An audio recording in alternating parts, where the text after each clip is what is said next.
We are live. Good afternoon and welcome to the East Hampton Town Architectural Review Board meeting of today's date, which is March 11th, 2021. I'd like to open the meeting with the approval of our minutes from our last meeting, which was February 25th, 2021. Can I get a second on that, Esperanza? Second. All in favor, aye? Aye. Aye. Great. And I'd like to welcome everybody.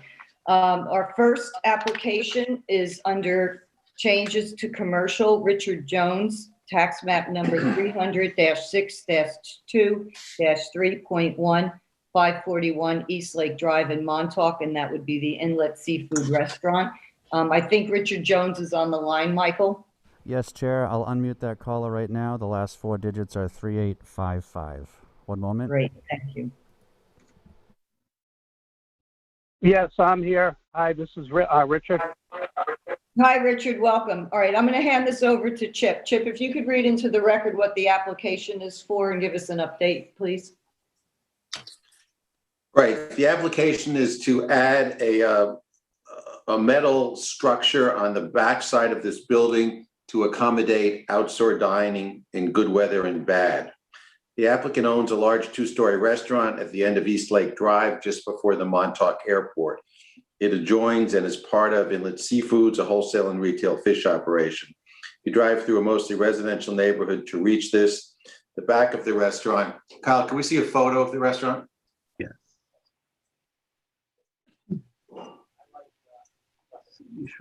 Can you see it now? Oh, no.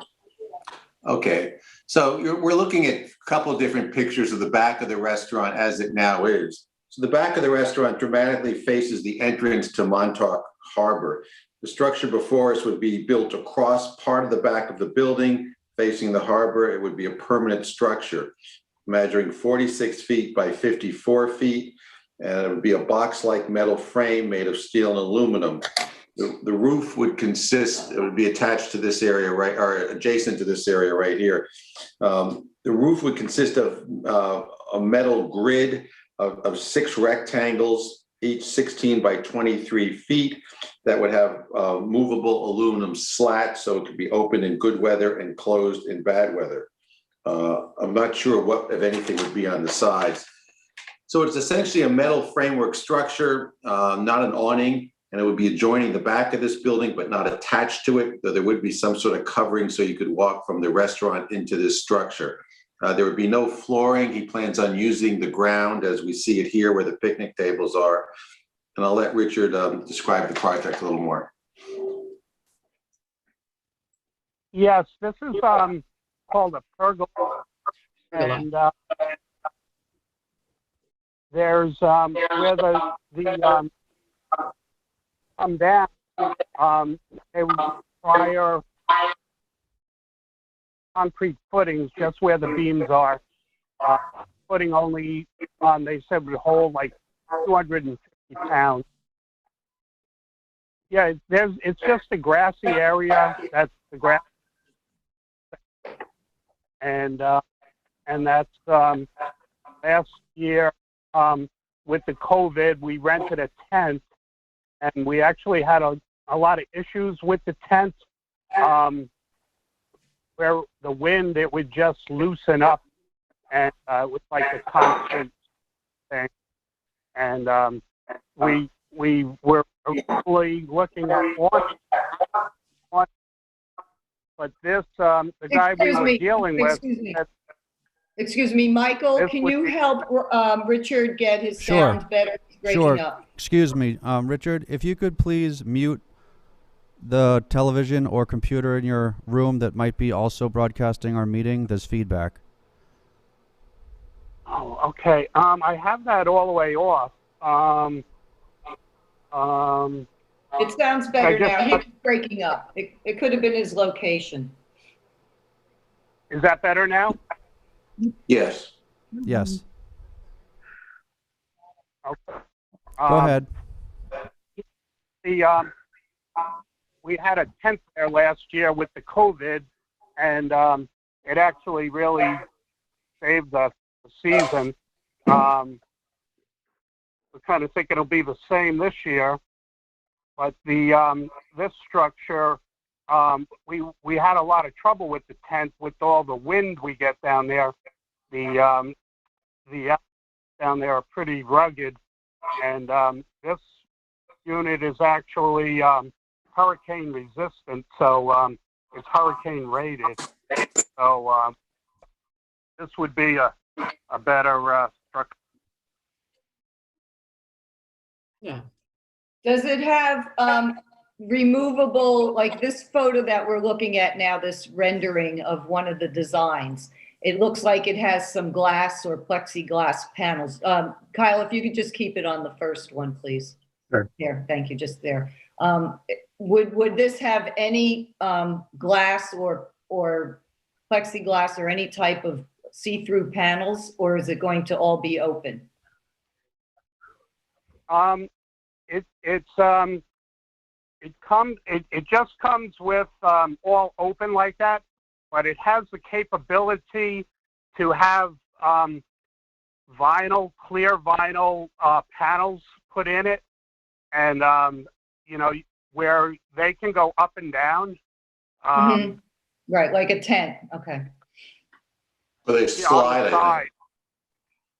I have a question. They actually, yes. So you mentioned that it requires concrete footings. Is this structure completely, it can be de-installed, you know, or would the framework always remain? Yeah, you know, no, it would like be. Yeah, it would be a structure. You know, just like I said, I think they call it a pergola. You know, it wouldn't have any plumbing or anything like that. No. No, but my question is more like, I know how if you got an awning like this and it would have the posts, and then you would be able to remove the awning in the winter or something like that, but the framework would remain. In this case, the framework would be always there. It's not something that you can deinstall after the season or during the winter. You know, maybe you don't want it out all winter, etc. No, I understand now. Yeah. No, this would be there all winter, and that's kind of you know, one of the selling points on it, where like an awning, like you're talking about, where you know, you take the canvas off for the winter and leave the frame up. We just thought that, you know, if all of a sudden there's August and there's a hurricane coming up the coast, you know, you wouldn't have to take the awning down, the canvas off of it. This is hurricane rated, so this would be meant to stay there, you know, for all the time. Right. Well, and also too, if you get some, you know, more chillier nights as you leave, you know, the heat of the summer into September, you'd be able to continue to have outdoor seating. If you have the ability to put your vinyl shades down. Yes. Yeah. You could. You have to also take into consideration that instead of most of these photographs and most of these images have a finished floor, this one is a floor on a floor, and they're talking about this being the sand and the grass and the sod. So I think the perception of it is quite different than these that we're looking at. Correct. Well, let me ask, excuse me, Richard, let me ask you this. There's a multiple group of varying styles and colors and designs for these types of structures. Is there any one in this pack that you submitted these renderings that are more towards what you're looking at? Is it this one? Is it what? Has the brown aluminum. It's Kyle, actually powder coated. can you scroll this one here? The one I'm looking at that I see on the computer is the white one right now. Just for a There's a second. couple, it's a couple minutes, you know, a couple seconds hesitation. Yeah. Yeah, the one, I think there was a little color chip in there somewhere. It had the color, was brown, and then the louvers, those are the parts that move for the, you know, to let the sun in. That was like a silver. So it was like a brown with the silver louvers. That's the Iron gray and gray. There's a color sample in the packet. right. Is I would David say that- McMaster with us? Yes, I'm here. All right, David, where are we with this from a standpoint of this coming under ARB purview or does it need to go through any Well, other So, procedures because of the type of structure that he's proposing? Building department, yeah. okay. I'm just wondering, your site plan is from like 2006, right? Or is this does this need to go through as a modification to your site plan at all? Or have you given that any thought? That should be up to date. That was the only one that had, but I believe everything should be up to date with that. This area though that you're using, it's currently an outdoor seating for your restaurant, right? So are you going to increase the capacity of seating? No, nope, it's not.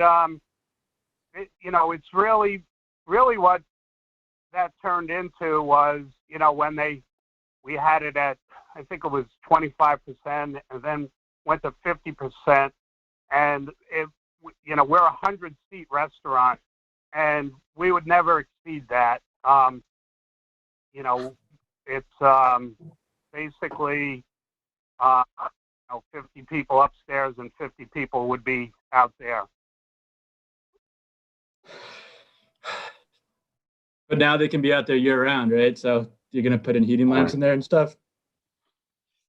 Yeah, I mean, we generally close in the winter.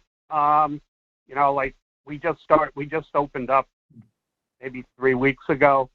But you know, it just depends. It's slower in, you know, this time of year. And you know, I mean, it's not, you know, hopefully that this doesn't keep going forever for this pandemic, but Right. you know, Excuse me, Richard. Okay, so let's You put try a to tent. move- You David, put let's try to move this forward. Okay. So I my would concern like is that Go ahead. you're go ahead. making a dining room. What you had a tent last year is that this is now being kind of, you know, that space is now becoming an indoor dining room. I don't have a problem with the actual structure. I just want to make sure that it is approved by everybody that it needs to. And that's why I'm asking about a site plan. Because if it's previously an outdoor patio and he's making it now a permanent, you know, indoor space, that would, I think, require him at least to go and, you know, make sure that his site plan, And what department would that be? the planning department. Okay.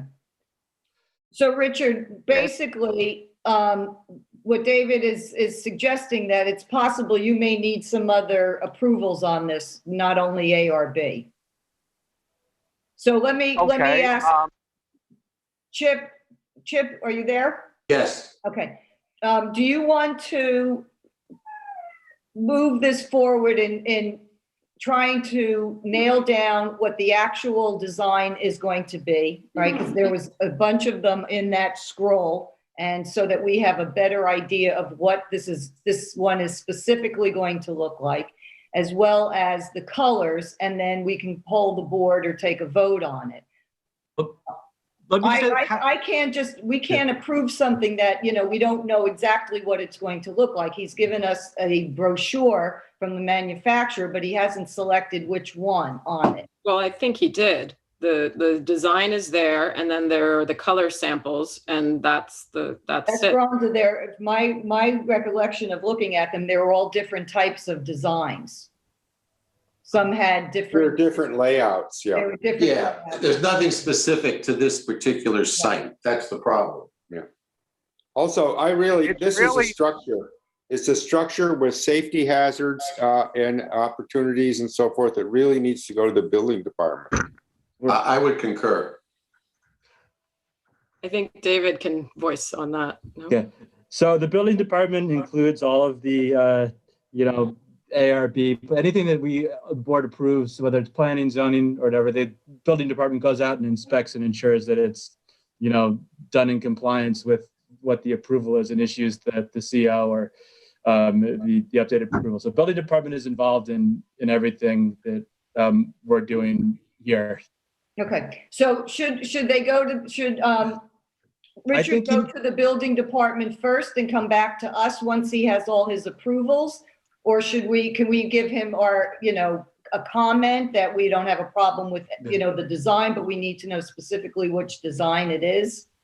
I think that I we just should. don't want to belabor this, David. No, I think we should just table it so we can confirm that he doesn't need to modify his site plan for this, and then have him in that time provide specific renderings or materials that show how this is going to look there, and we can come back. And then if he doesn't need the site plan modification, you could vote on it, and if it does, then it's, I think, prematurely before this board. Okay, Richard, do you understand what we're saying and how we're directing you? I think so. My next step would be to go to the building department. Is that correct? No. Your next step is to get specific, renderings, for lack of a better word, about where this is going to go in your building and what it will look like there at the location. And Just one of those actually, tear sheets. I was trying to get that together for this meeting, but it's just so hard to, get everybody to move that fast. And the thing I was running into was the guy who sells these, the salesman. It didn't seem like he wanted to put any effort into doing that until he had an okay, as far as like getting a draftsman or something to draw it up. But are you looking for like a specific drawing, like from a regular architect for this, or is like just a rendering on the computer? Is that okay? a computer rendering would be fine.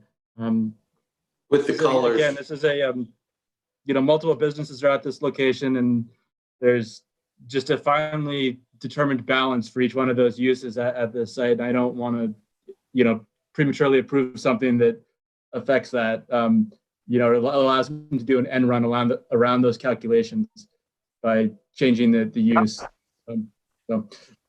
All right. And then also, Richard, if and when you come back to us, could you please make sure that from the manufacturer, you have selected the exact design and layout of what you want for that space so that we can know which one you're going with, in addition to the computer color rendering of what it's going to look like on the building? There actually is a paper in there that I got from the manufacturer that shows the layout of it. It's basically a rectangle, this structure. It's just a rectangle. And Yeah, I have it, Richard. It's a grid. Yeah. But it has to be more detailed. It can't be so abstract. Okay, I understand. Yeah. Like for instance, Kyle, can you just like flip the, whoa, Kyle, go back to the first one, please.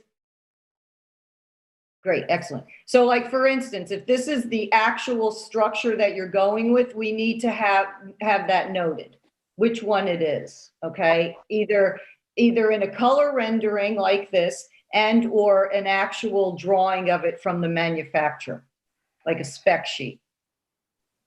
In addition to then having it semi-imposed on the back of your restaurant. Kyle, also, please, there's a photograph that shows a pretty good close-up of the back of the restaurant where the lettering for the signage is. Yeah, big sign. That one, okay. right there. So, Richard, if you could explain to us, based on this, where this is coming off of, is it going to, then you're going to remove that seafood inlet signage? It's actually well below that. This thing is only 9 feet high, and Okay. that inlet is, I believe that's 15 feet where that inlet sign is. Those letters, I'm not sure, they're probably maybe 2 feet. So that's probably like 15 to 13 feet right there where the letters are. And this unit is 9 feet tall. So it's, that's good. I see the picture there now. It's probably, Just leave it you on. see the windows, the windows, and they have the small white window rectangle. I would say it's probably like that level. No, you just Right above the windows? on the side and Yeah. slides it That's over probably here. right. And if you want to go on All this right. Also, Richard, the letterings in the back, side, how new are they? I think they were pretty much when we built the building, as far as I remember.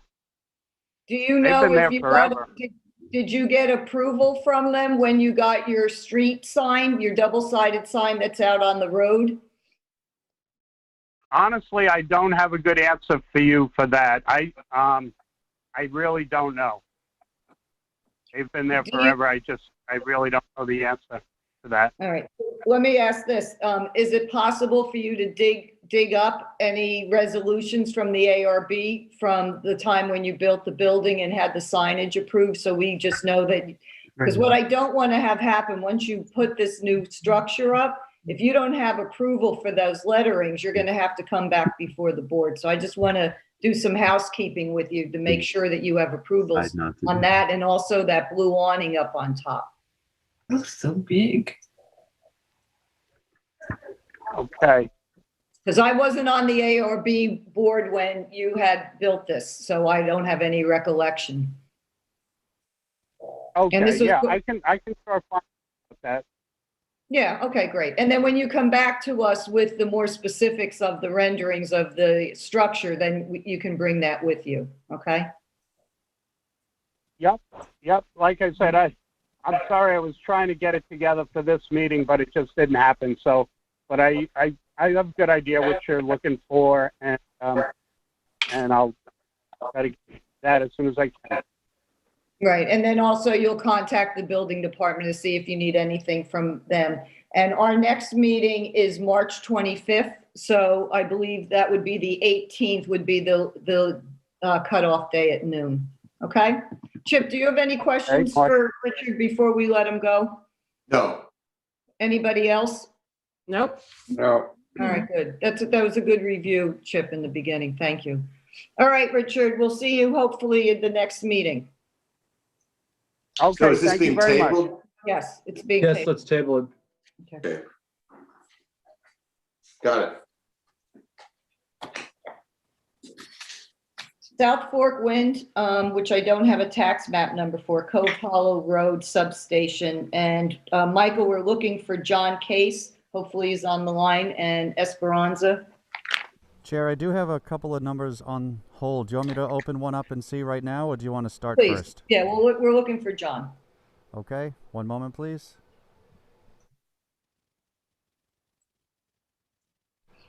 I have a caller with the last 4 digits, 2647. I'll unmute that caller now. Thank you. Kyle, you can leave that there. That's a good place to start, okay? Hi, good afternoon. This is John. Hi, John. Hi, John. Hi. Hello. So this is a request for consultation of South Fork Wind Farm Interconnection Facility Surround Wall.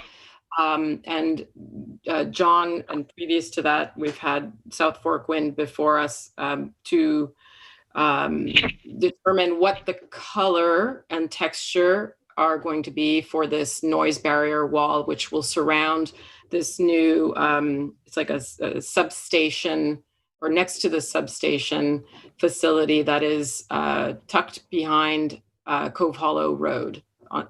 Looks like 22 Cove Hollow Road. Is that the actual address? I believe so. Yeah, I don't know if it's got a formal address number, but yes, that's the area. Okay.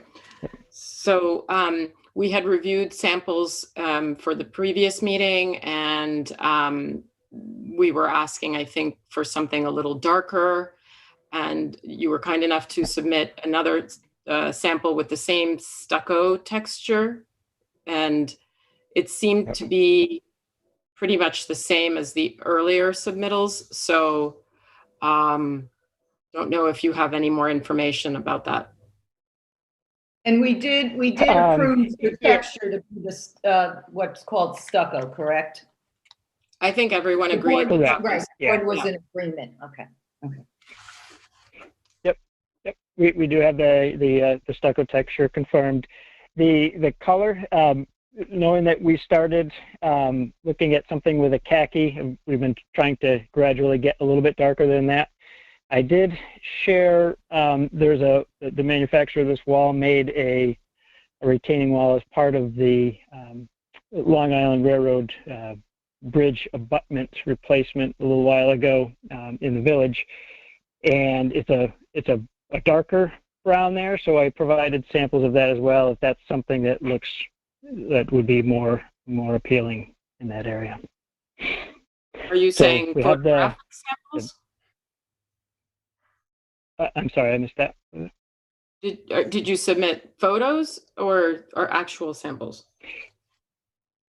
Yeah, photos should have come. I sent a PDF with a couple of different picture samples on them. Do we have that? There's a color revision.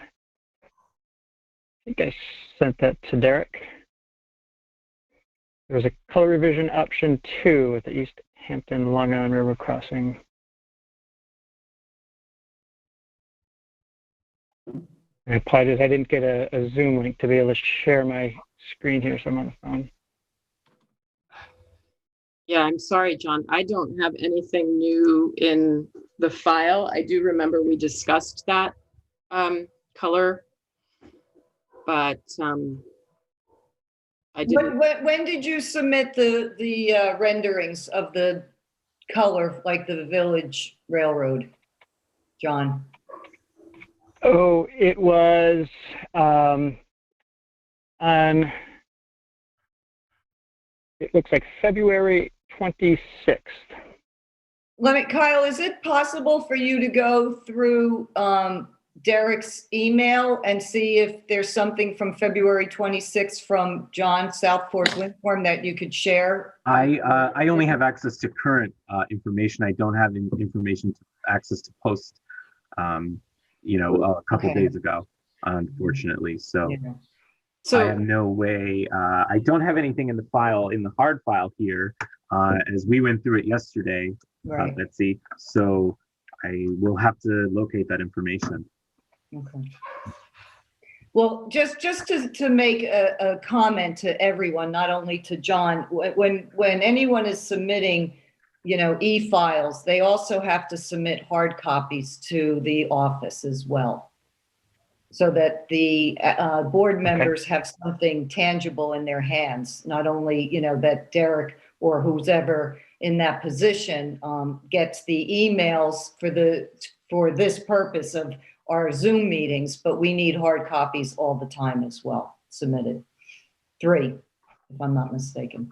All right, so Esperanza, the Long Island Railroad wall has a brick-like pattern, and the color registers as a brick-like color that's in the village. This is going to be a stucco wall. I know nobody's going to see it from anywhere, as Chip always tells us, except if you're on the train. So where are you now? Can we move this forward? Should we wait for new samples? Are you under the gun with a deadline, John? Yeah, we are going to be filing our EM and CP with the DPS, and we'll reference the consultation that we've had in there. That's going in on March 29th.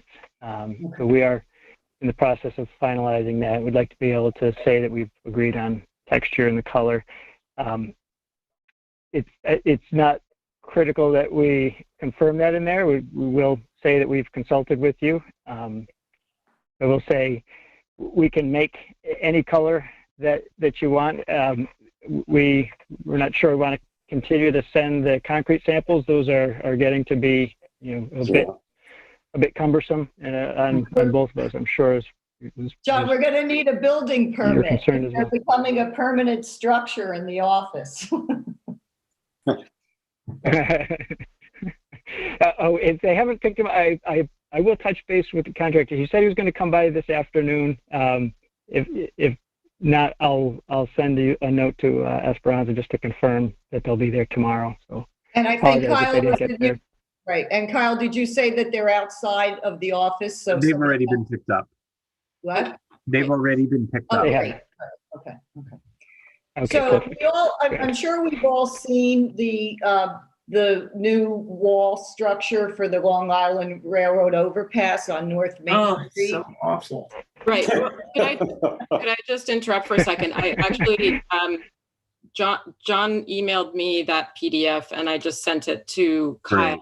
So I know this is irregular, but if he could just pull that up because it just shows it. And I It is. frankly, I have been leaning to a darker color because I think it will be less visible and kind of recede into the woods there better than such a light color as we've seen so far. Right. Can you scroll, Kyle? Is there another photo showing the darker color? I think it's the last one. That's the limestone. Here it is, yeah. Yeah. So, I mean, I think the one on the right is not so horrible, the color. The one from the Long Island Railroad looks a little more red. Yeah, But also think about where it is, where it's really exposed to the sun there. So it has a different, the location, the context is totally different where it's Right. going. And also too, it's amazing if it's dry versus after rain, how different it looks as well. So John, this And federal. it has those fake grout mark. I mean, it's Right. Well, yeah, it's supposed to look like brick. Right. So this federal standard, is this the exact color for the railroad? Is that what they used? I like that color. It is. It's the 20059 is the color, and you can see how it's always a little bit different in how it comes out in the concrete than it is on the paper batch. I don't have a problem. And does anybody have a strong opposition to this color? No. Okay. Esperanza, you want to go ahead? Yeah, so then we would agree to this federal standard 20059 color in the stucco texture. Is that correct? Yes. So you need to make a motion. That's All right, I just wanted to confirm that that's what we want. Okay, so I make a motion to accept the application with the sample color being federal standard 20059 and the texture being the stucco 150.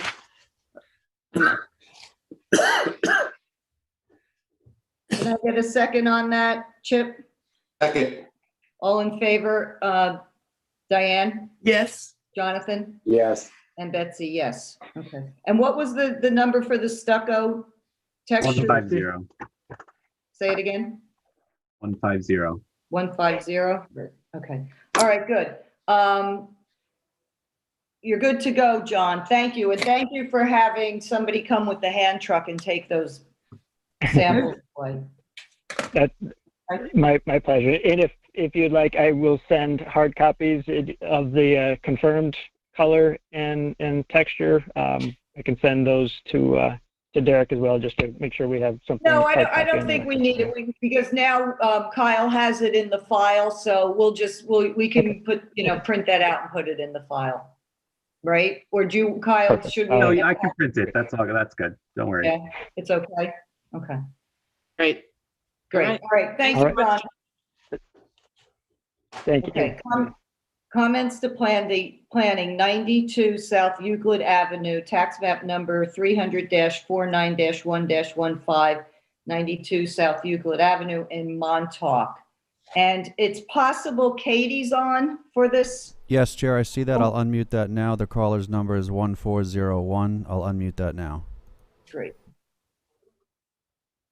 Good afternoon. Hi, Katie. And Kyle, you could just leave this here for now while I just read into, the record what this is for. This is a proposed new commercial building that is, hold on one second.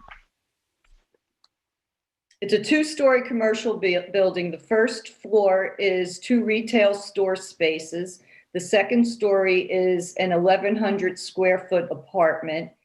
And this is located next to the 97 South Essex Street building that we made comments to about last meeting, I think it was, or the meeting before.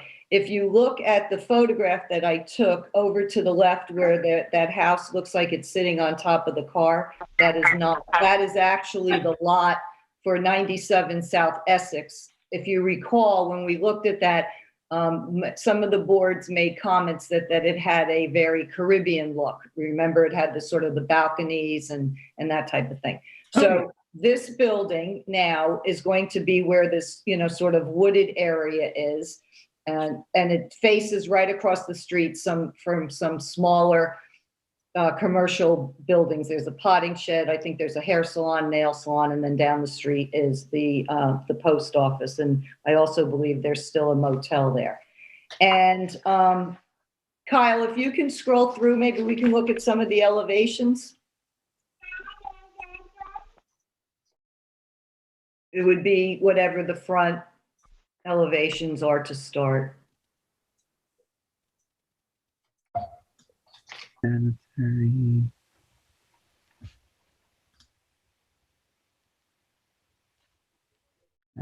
So Betsy, the lot is actually across the street from the 97 Essex. It's not directly next to it. There's about 4 vacant lots.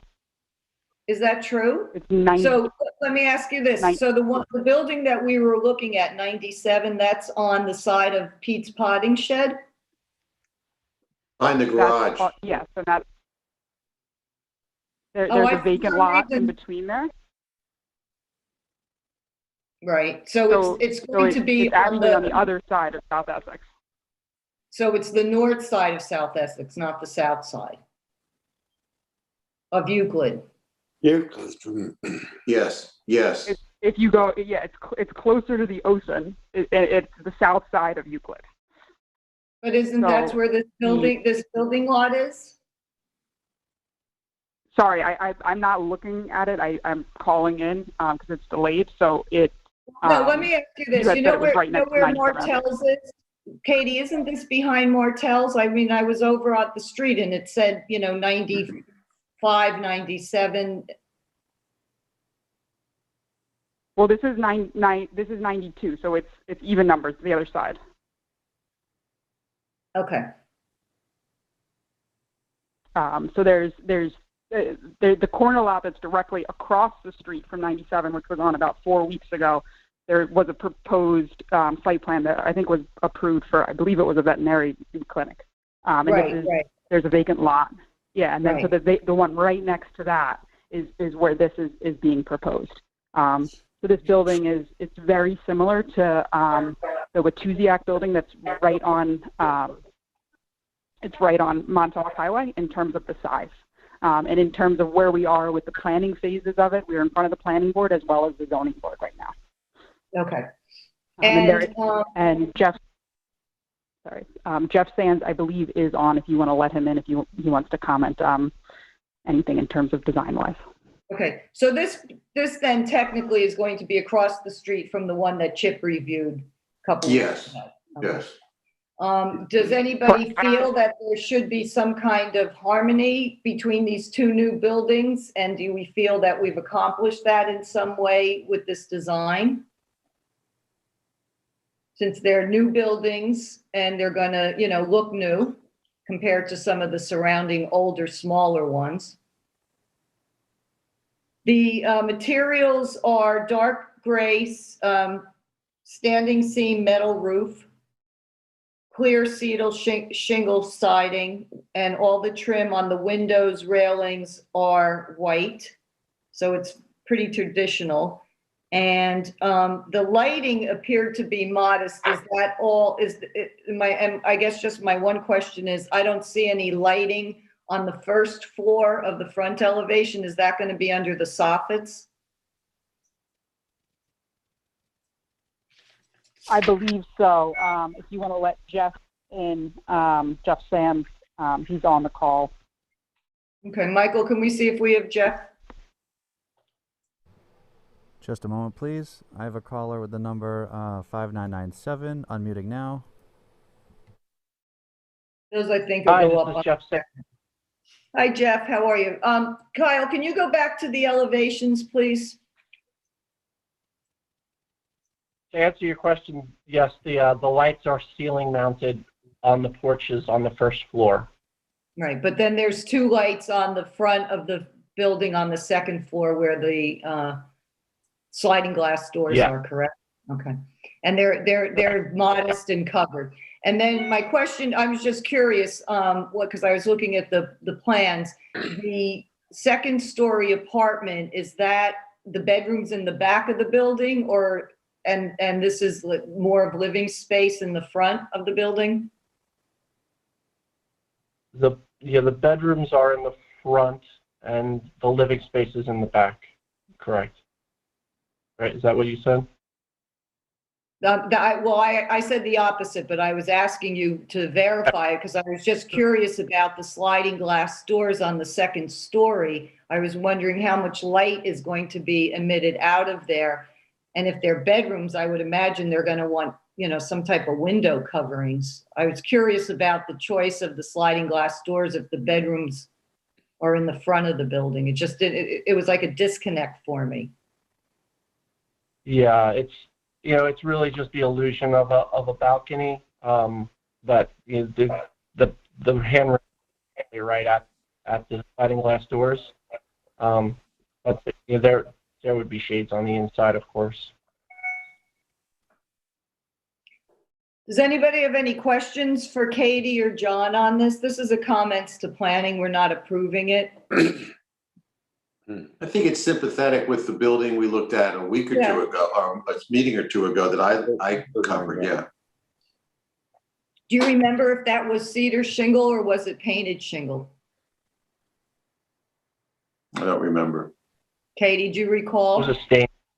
Stained? Okay. What color? Do you remember? Gray. It was like a medium gray. Okay. So one's light and then one, and this is going to weather off to be in that grayish tone as well, correct? Correct. Okay. So so this is the front elevation and then the back elevation. And then if we could just see the sides, Kyle, I think we can move forward. There's the west. Yep. And there's the and east. Okay. Nobody has any questions? No. Okay, so then I'm going to make a comments to planning, and I hope the board is in agreement that we don't have any issues with what is being presented here, and we think it's favorable. Is that correct? Mm-hmm. Yes. Okay, all right, good. Katie, do you have any questions for us? No, I mean, I think you guys covered everything. I guess the only question, which they're very similar to what you guys had talked about in 97 Essex, was the lighting. And the lighting specs were provided. So I was just curious if you guys are okay with the lighting that was selected. Yeah, they're very simple. They're very modest. They face down. They're covered. Okay. And it's a total of between the two retail space and the upstairs. It's about approximately 2,200 square feet building. Okay. All right. You're good to go. Thank you. Good luck.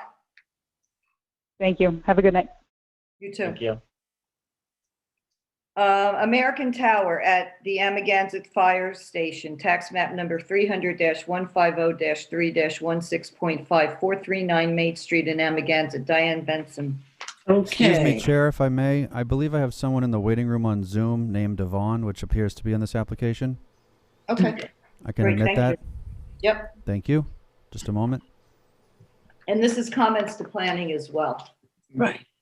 I think they originally put it in, Diane, as change to commercial, but then Yes. I think it was determined between the secretary and our attorney that it would just fall under comments to planning, just so Right. the board knows.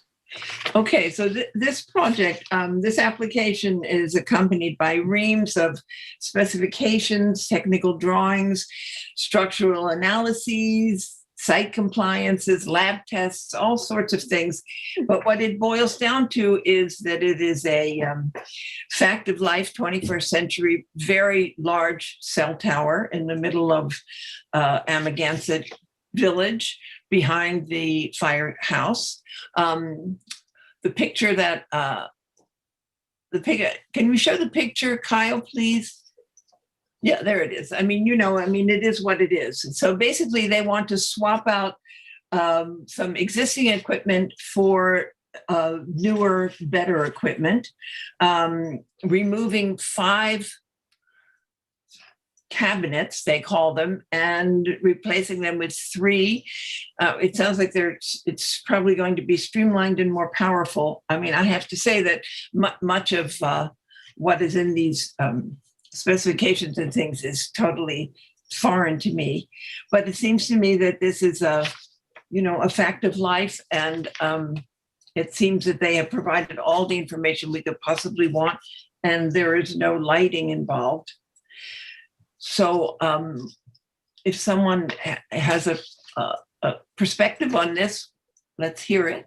Well, my only question is, and this would be for Yvonne. Yvonne, what are the cabinets? Are they on the ground or are they part of the antennas?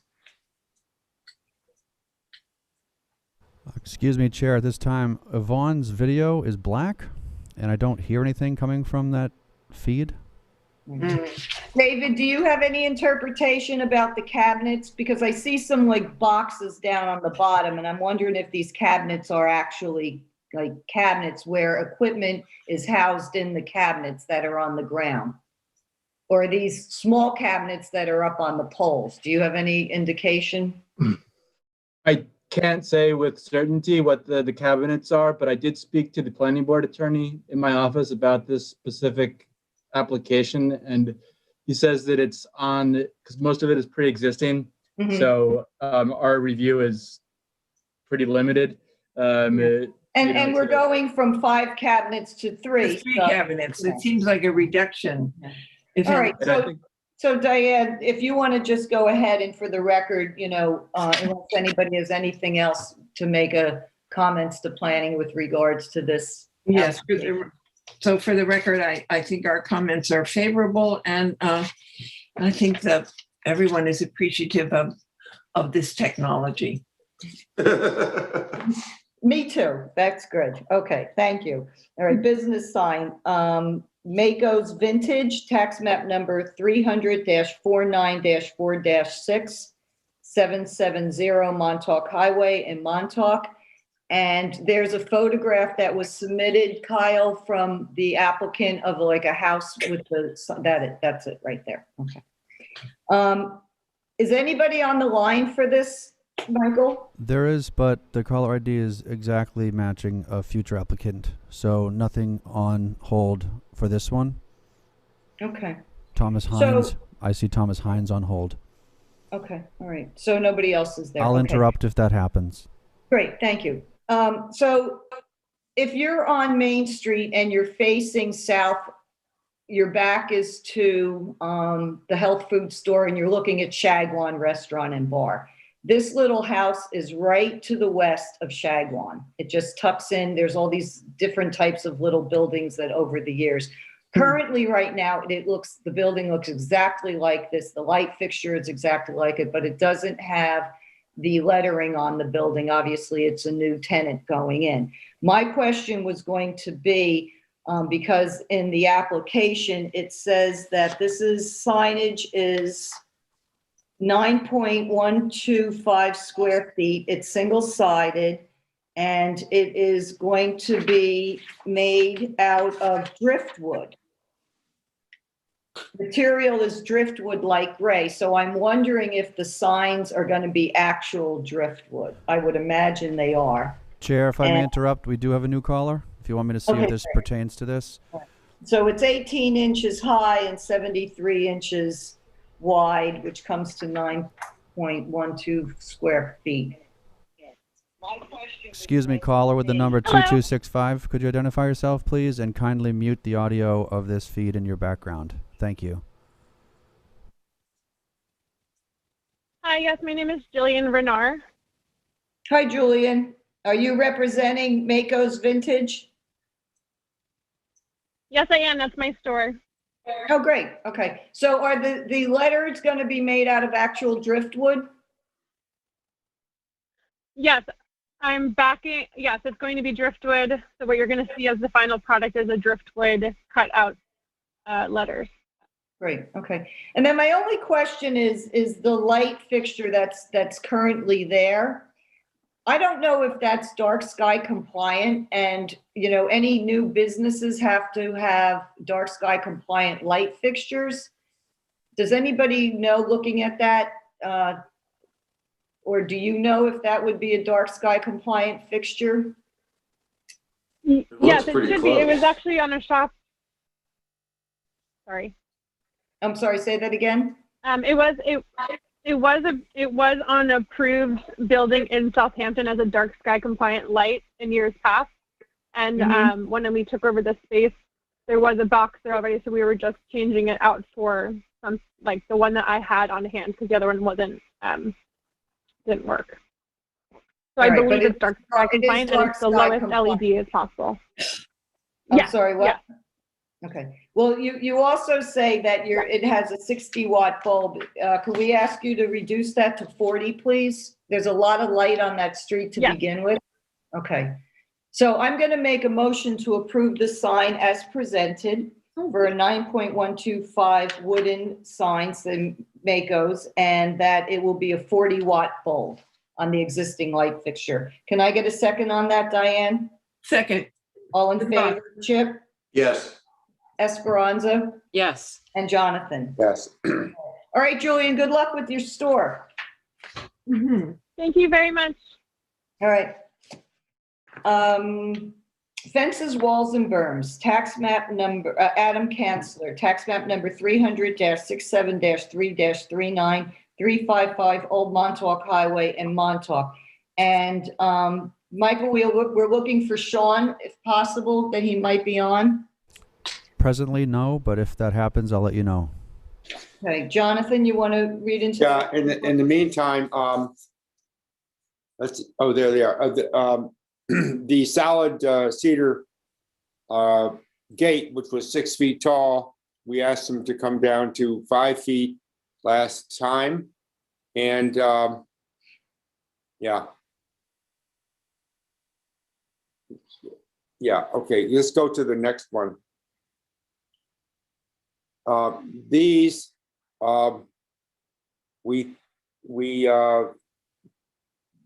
these are what, they're about 4 feet. Yeah, and, I was out, so I told Jonathan I'd just do, a drive-by to make sure nothing changed, and lo and behold, the big, nice 6-foot gate is gone, and it looks like, my impression is that what they did, because the new application is calling for a 5-foot, is that true? Do you have a new application that came through, Jonathan, where it actually says 5 feet instead of 6 from the original? I thought I saw that right there, yeah. Yeah, that's correct. So my interpretation is, since they're coming back to us with a new application that says 5 feet, where is it? No, that says 6. That's the old one. Yeah, the new one is 5 feet. Yeah. So if we could go back to those 2 photographs, Kyle, please. Yeah, that one for now. Let's stay there. My interpretation is that maybe what they did is they took down the 6-foot gate to be cut, and they put this temporary gate up in the meantime. But since we don't have anybody on the line, I can't confirm that. And then there was this post, if you go to the next picture, Kyle, that I submitted, that post was always there, but what I discovered when I went to take this picture for Jonathan is that it has a camera on it now. And we can, it's probably, if that's 4 feet, that's like an 8-foot post, if not a little bit more. So I was going to ask if we're going to go ahead with the 5 foot, can they cut that post down to 6 and bring that camera down? I don't know why they need a camera, but I think they were saying that they were concerned about people trespassing. So, David, should I go ahead and just table this since no one's called in and I've got a concern about what's what with regards to the gate and the post? Yes, Betsy. All right. So, Jonathan, you want to table this? So I move we table this application until a further date. Okay, great. Ernest Rotosh, tax map number 300-87-1-1114 Beach Street in Montauk. And there might be Robert Rotosh on the phone. Not presently, Chair, but if that happens, I'll let you know. This is something that is existing over on Beach Street, which runs off of the Montauk Highway right up above the overlook on the other side of the road. Beach Street goes down into Birch, which goes down into Old Montauk Highway. And if you could show my photograph, which is the 7973. So this is approximately 40 feet from the roadway. You see there's a little apron, brick apron, and then the driveway slopes down. And I'm sure that these pillars and those pineapple topiary finials been there forever with this iron gate. The house itself is a little bit more contemporary and modern, so it's like a disconnect. But the brick pillars are 6 feet tall, and the pineapple posts are 2 feet. So it's an 8-foot structure. When I measured the gate, it was open, so the grade is hard to tell when it's closed, but it's basically around a 6.5 to 7 foot iron gate, depending on the grade, and I didn't want to close it. And my concern is that the applicant would need to commit to taking the pineapple finials off because we can't approve them.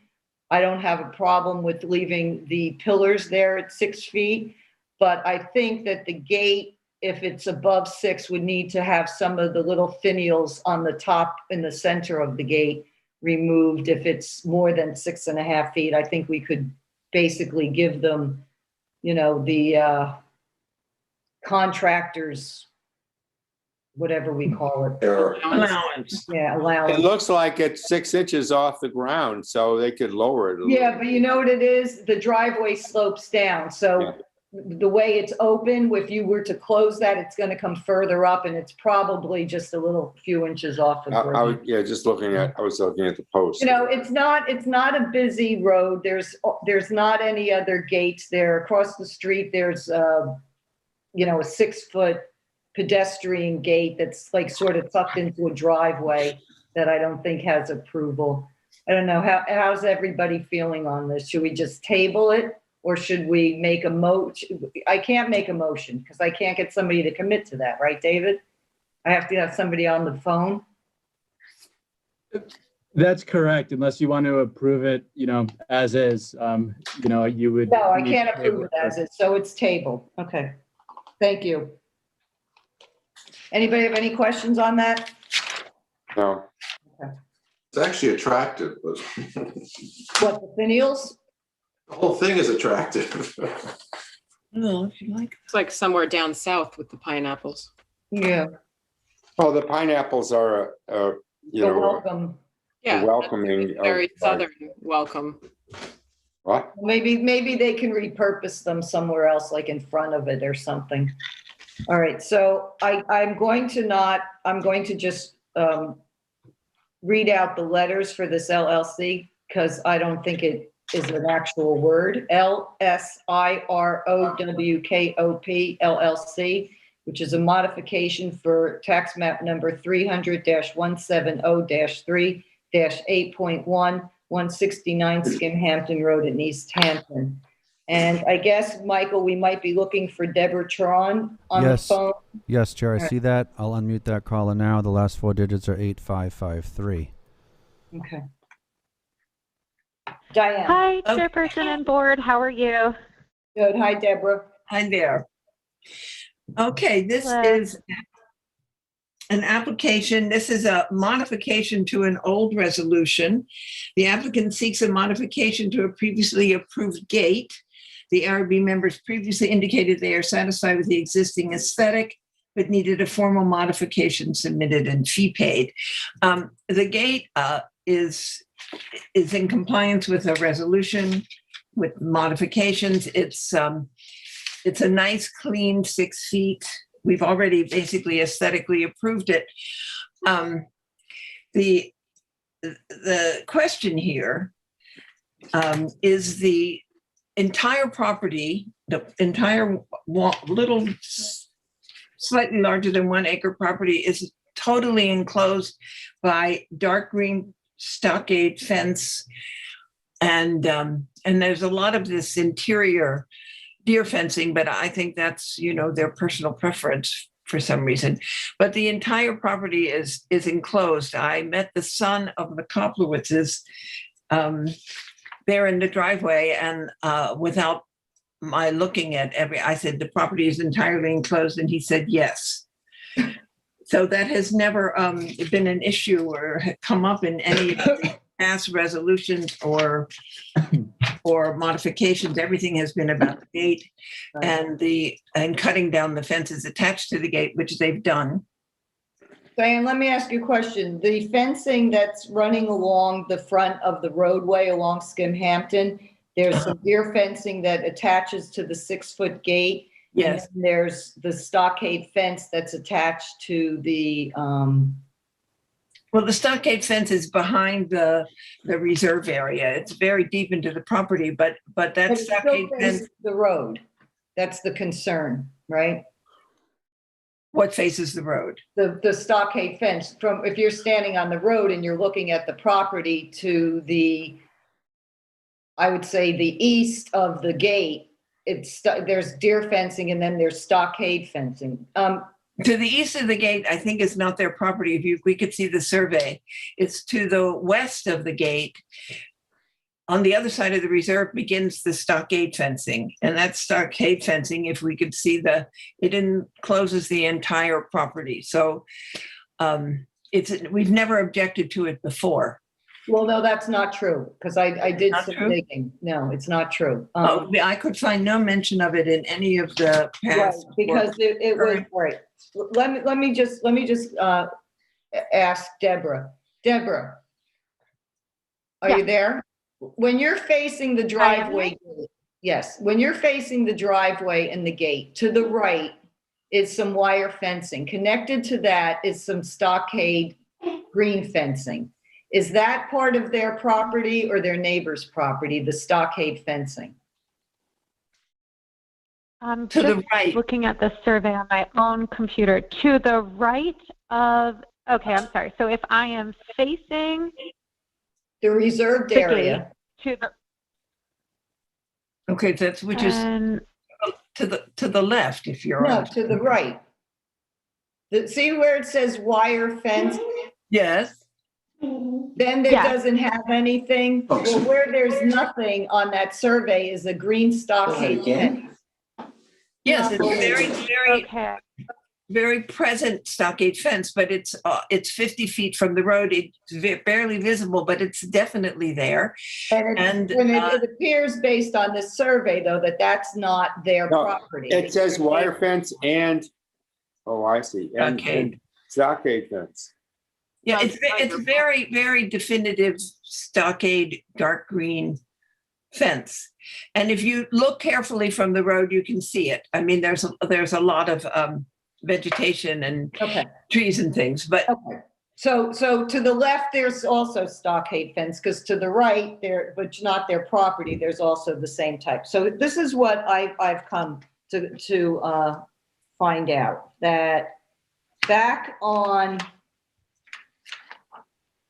November 8th, 2018, this came before us for a certificate of occupancy for the resolution for the gate. I went out to measure the gate, and it was denied because the gate was higher than 6 feet, and that there was gray stockade fence and post that was not part of the resolution, and they would need to get, if it was gray or green at that time, but they would need to get ARB approval for that 6-foot fencing, because anything over 4 feet needs ARB approval if it faces the roadway.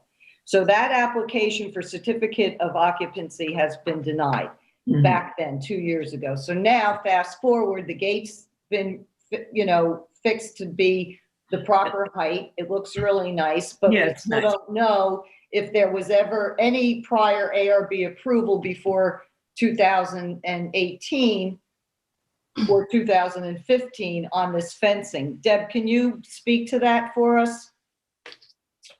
Sure. So I have been involved in this for actually several years at this point. So the matter was actually in litigation. So there was an issue about the fence to come out of the reserve area.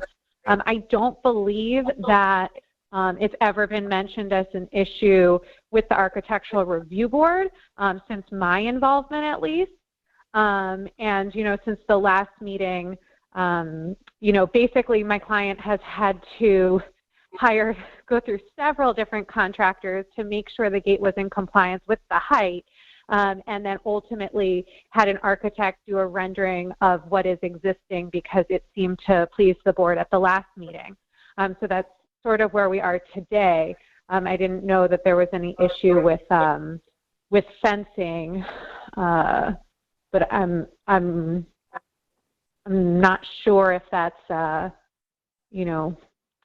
objectionable, or if it's something that can be approved, in the course of this gate approval. Well, this is a modification, right? And the modification to the resolution is for what? Why are we modifying the resolution if we approved a 6-foot gate and you now have a 6-foot gate?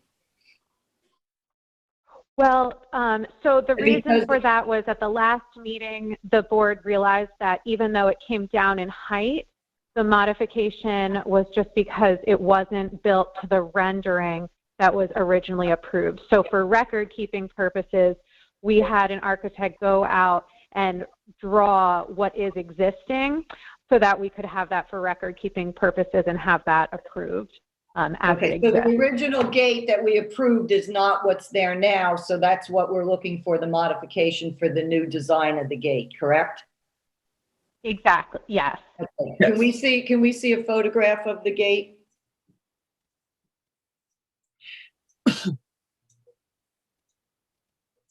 There's the gate. It looks nice in the space. It's fairly, the gate is far back fine from the road.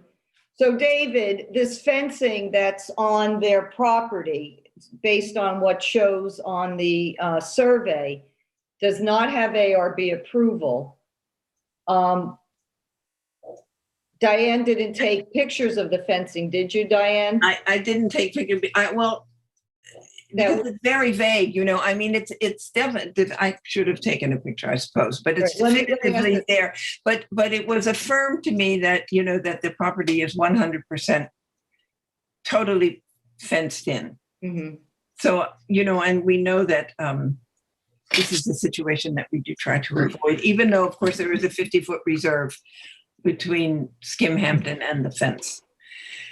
Isn't there an allowable? Excuse me for 1 minute. Kyle, last night I sent you a photograph for this. Did you get that this morning? It was like a woody, it was like just a photograph of woods. I'll check. Yes, let me see. All right. While you do that, I'm gonna let my dog in. Hold on. Do we know the heights of the fencing on the rest of the property? Do we Like 6 call feet. it? Deb? I think it's 6 feet. I mean, I could see it in the distance and it all seems quite uniform at 6 Well, if feet. it's stockade, it's probably 6 feet. And if it adjoins the driveway gate, which is at 6 feet, then it's 6 feet. Yeah, I think it's 6 feet. My question is, isn't there sort of a calculation for what is allowable as far as enclosure of a property with regard to deer fencing or fencing? Yes, I mean, you know, we generally are not positive about properties that are completely fenced in. Right, and they actually need ARB approval for anything over 4 feet and facing the front road. But if we don't have a photograph of it, you know, the board can't approve it. That's why I'm hoping that maybe the one I sent to. Yep, it's There it is. right here. All right, so let's blow this up. So this is what I thought was their property to the east. See, you can see there's some deer fencing over in the left, like you can see the post, and you see the green stockade fence there over on the right. Yes. Okay, is that what it's on the left side of the driveway? Is it the same type of fencing? Yes, it's a solid stockade fence. All right, so what I'm saying is, what 50 feet back, it's definitely 6 feet tall. Right, okay. So what I just want to be clear, what I photographed on the opposite side, that's what's on the side we're speaking about, to the left of the driveway. That's what it looks like, Diane, when you're there? Yeah, that's what it looks like, only this looks, you know, it's more imposing than that. This is like a partial. I didn't take it because I thought it would just blend in and the picture wouldn't appear to be much in the picture. Right. Well, just beyond, I mean, there's code that says that anything, if the property is enclosed above 50%, then it has to come before us. So anyway, beyond just the 6 foot height. I think that exception is for the deer fencing, right? If you have more than 50% enclosure or less than 50% enclosure and it's made out of a certain material, that's one of the exceptions that you would not need ARB approval. Well, I'm just stating from fences and walls from the new code. I'm just reading it very quickly, so you may be right, but it says fences and corresponding gates, so don't think it's between deer fence and stockade. Well, Diane, the stockade fence definitely runs the entire to the west of the gate. It runs across the entire. You can see it on the survey, the entire property, but it's 50 feet removed from the road and behind over in a wooded area because it's the reserve. Would anybody have a problem approving this, or do you think we need to see photographs? Well, I think the survey speaks for itself. It's entirely enclosed. It's entirely enclosed. So Deborah, if that fencing was brought down to 4 feet, then it wouldn't be considered entirely enclosed and you wouldn't need ARB approval, and we would be able to just approve the modification to the gate design on the resolution.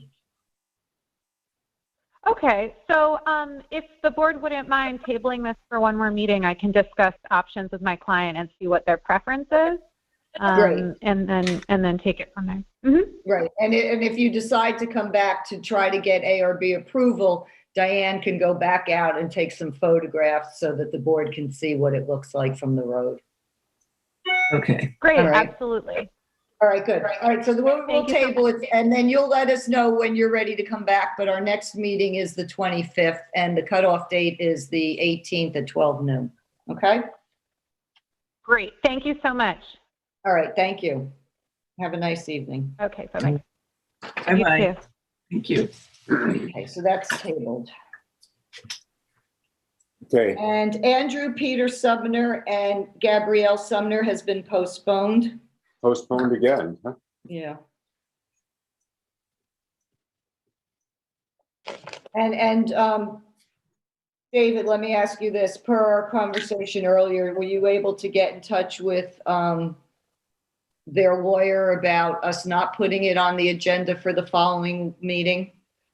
Yes, he sent me a message saying that he sent a letter requesting that the request from his paralegal be withdrawn and that he'll notify us when he When they're wants ready to to be. come back on, okay. Correct. Kyle, you make a note of that, you might have gotten a copy of that. Yes, I did. Okay, thank you. Frederick and Gail Horwood, tax map number 300-55-4-21, 3 North Cape Lane in East Hampton, and that is Esperanza. Yes, this is an application, and we may have a caller, Terrence Connolly. Not at this time, but I'll let you know. Thank you, Mike. You're welcome. It is an application for existing fencing. It is primarily wire deer fence at a maximum height of 8 feet and a total length, or actually it's square footage, 19,605 square feet. And the fencing is located in the side and rear yards. I went out to this property. It's a lovely little neighborhood in Settlers Landing. And this property actually, the rear yard abuts to a very large nature preserve. And the existing fencing at the sides and the rear, I measured to be approximately between 95 and 97 inches, depending on the topography. And it's agricultural deer fencing, so it's that big grid wire fencing. And it's all very neatly done with and combined with the 4-foot pool fence. We can look through the pictures. You could see it there. The neighbor also has some fencing there, so you could see that. This is where well, that previous picture is the nature preserve behind it. So lots of area for deer to roam. And then the survey indicates, let's see, the fencing to the right and the left of the house, which is also at 8 feet. It's wire fencing. That is correct. There is, however, a pedestrian gate on the left side of the house. It would be at the lower part of this survey right there. There's a pedestrian gate that is, let's see, what height? It's actually, it includes like a lintel at the top, which is at 8 feet 6 inches. So it's pretty tall. And it's also very visible right now from the road because it's new. I'm sorry, 8 foot, how many inches? 8 feet 6 inches. And I took a picture of that also. So that would be on the lower side there. And then actually, before you move from this, Kyle, there is between the garage and the dwelling, there's, I think it says there, is that 6 feet wood fence or 5? I think that's 6 foot wood fence, right? Yeah. Okay. Well, it is actually, it's actually a little bit lower. It's 5 feet 8 inches. Right, but they could have 6 and under without our review. It's right on the, flush with the facade, and it, it actually just seems to connect the house. So it's not a problem for me. I think it's more the issue with the pedestrian gate on the left side of the house. Is there any driveway gates?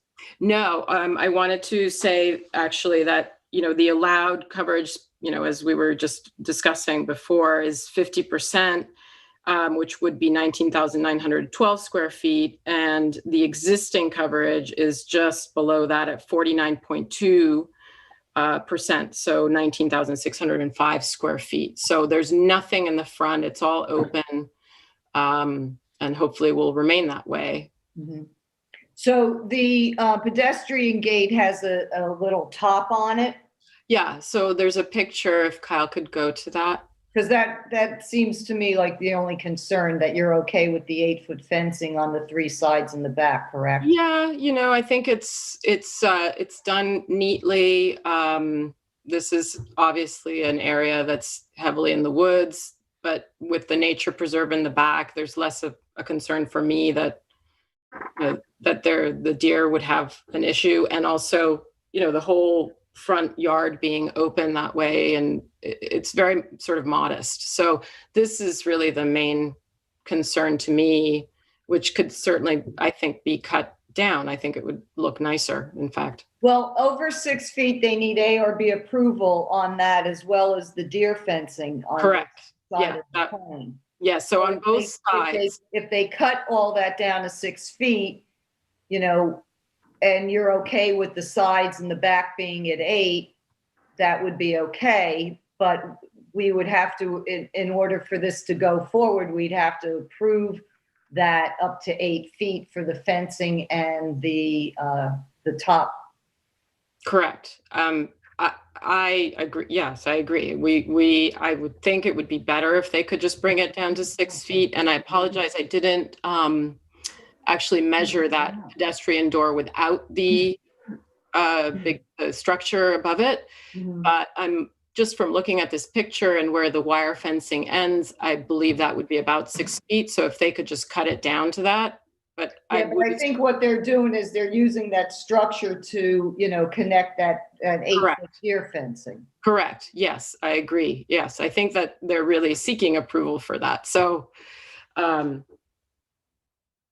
agree with you. I think it would be much better if it were at 6 feet, but I leave it, you know, I would discuss it with the board.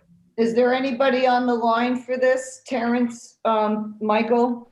No, Chair, there are no callers right now. Well, Chip, what's your thoughts on this? I've had similar applications and we've always asked them to cut it down, to remove that pergola top. Yeah. And Diane? Well, I think with the exception of that, I have no, I mean, the reserve makes all the difference. Yeah. Yeah, and I mean, Kyle can show the picture of the house that is from a distance, and you can see what it looks like. What it looks like from the, you know, from the road, basically.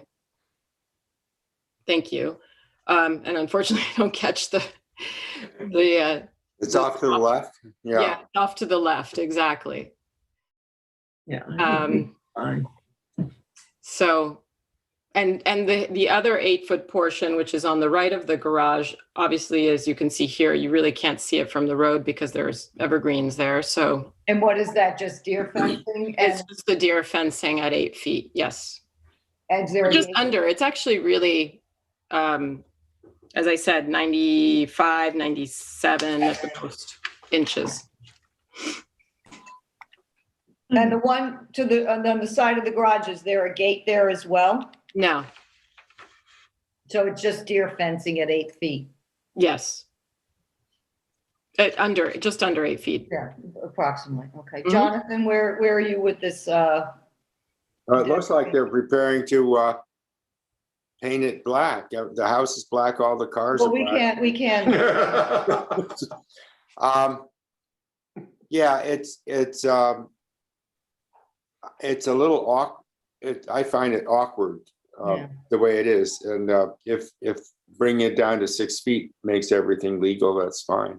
Right. Well, we're going to have to table this then, so we can get with the homeowner to see if they're willing to do that, and we can also let them know that we, you know, through the memorandum, that you know, that's our issue, is the 8 feet on the side of the house for the gate and the deer fencing, not in the back and the side. Yes, Right, and so we'll I did, table this. the homeowner was there, and I, you know, he left it to the permit man.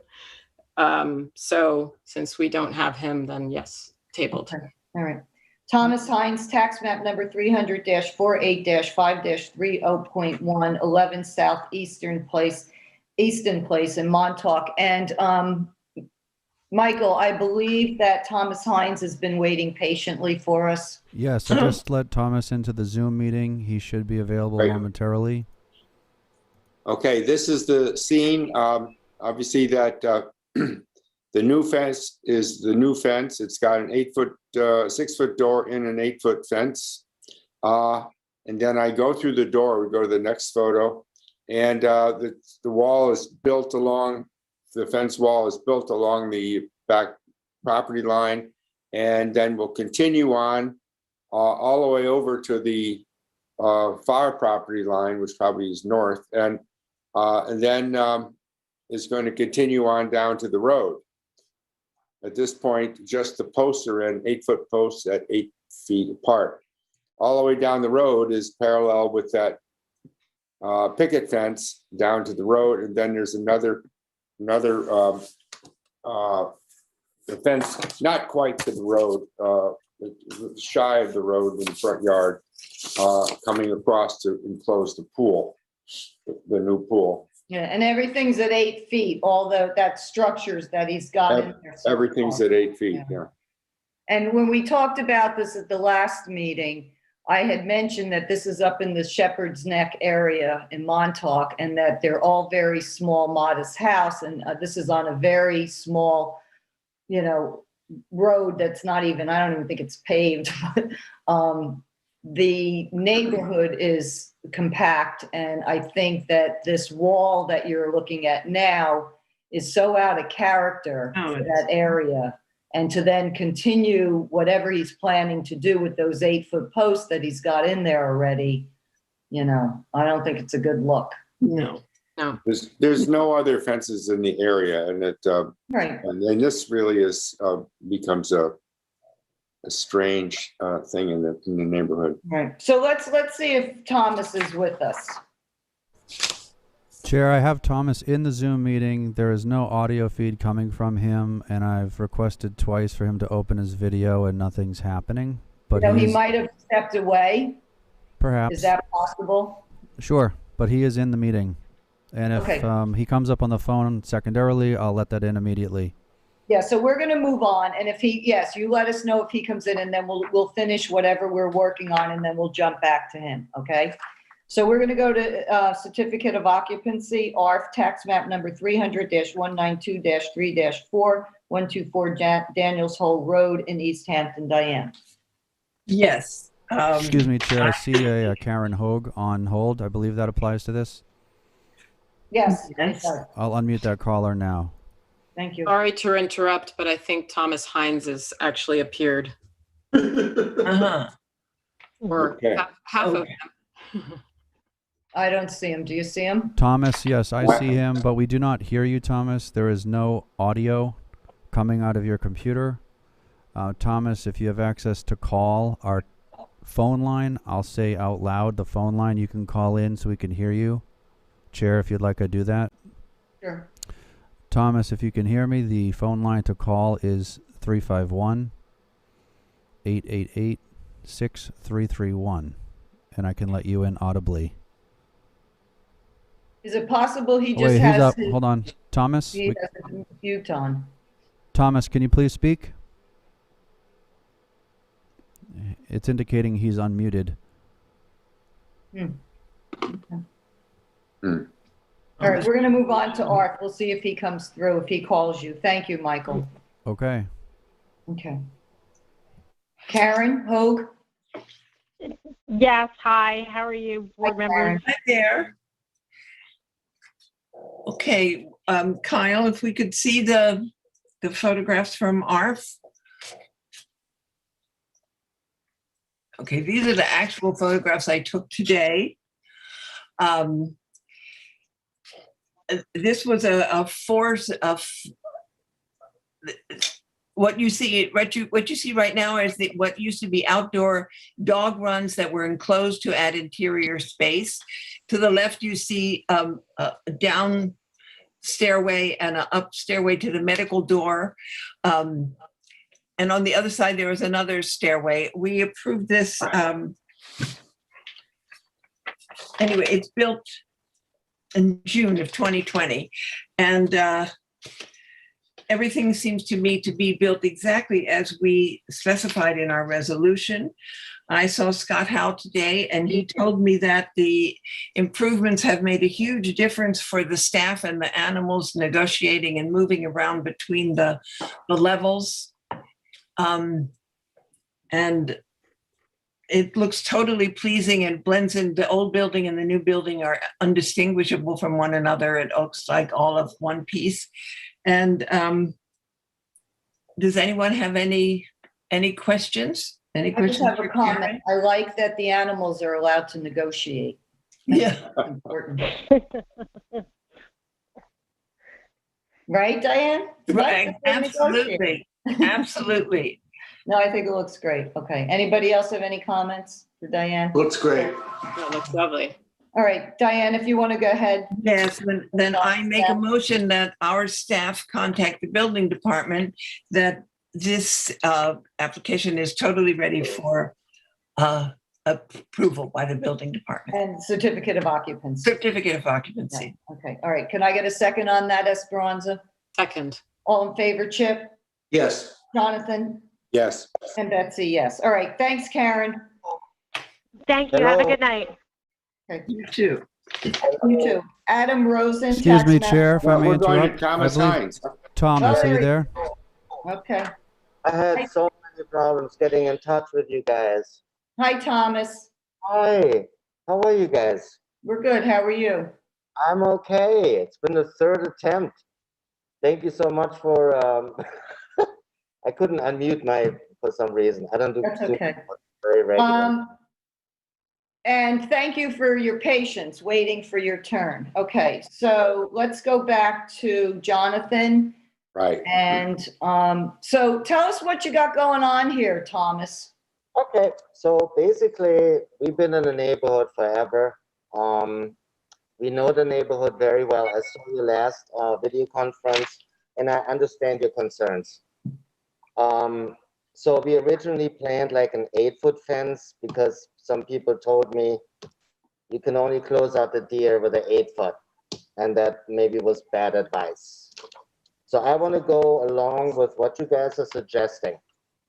So basically the structures we're building is basically just posts with see-through wire mesh, and we're going to plant about 40 trees to green up the area. Our neighbor to the right is our nephew. The fence that you saw, the old fence, is basically rotten away. So we're all in favor, all the neighbors are in favor of getting a new fence. Nobody is basically intervening. We discuss it with them. And basically, it's only like 1/3 of the property that we're fencing in. It's not like the whole entire property, because we actually like to keep it open. But right now we have to, as you see on the left, we have like temporary deer fencing because the deer are eating our boxwoods, our everything we plant, they eat.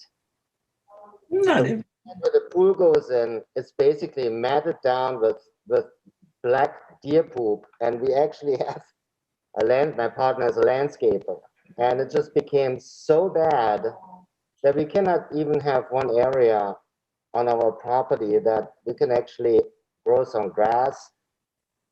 And it's been very frustrating. So as you see, we have a permit for a pool. The pool is in progress. And we actually made sure we secured the area around so we're not having any accidents. Still, it's temporary. And I just want to have your advice because we want to do the right thing. Well, let's take a look at your survey, not the drawing that you submitted, because that doesn't make any sense to me survey-wise. Do we have an actual survey on the file? I submitted you a survey, actually. Not this. I'm looking for a survey. There you go. Okay. Survey. Can you, yeah, let's, okay. So southeast, Easton Lane, right, is where you enter into your driveway. That's correct. Okay. It's a private road. We maintain it, actually. It is a private road. Nobody else does. We actually put down gravel, we fill potholes, we take care of the whole area. Okay. Yeah. Excuse me for 1 minute. David, is there anything with regards to a private road that the board needs to know with regards to height limitations and what's under our purview?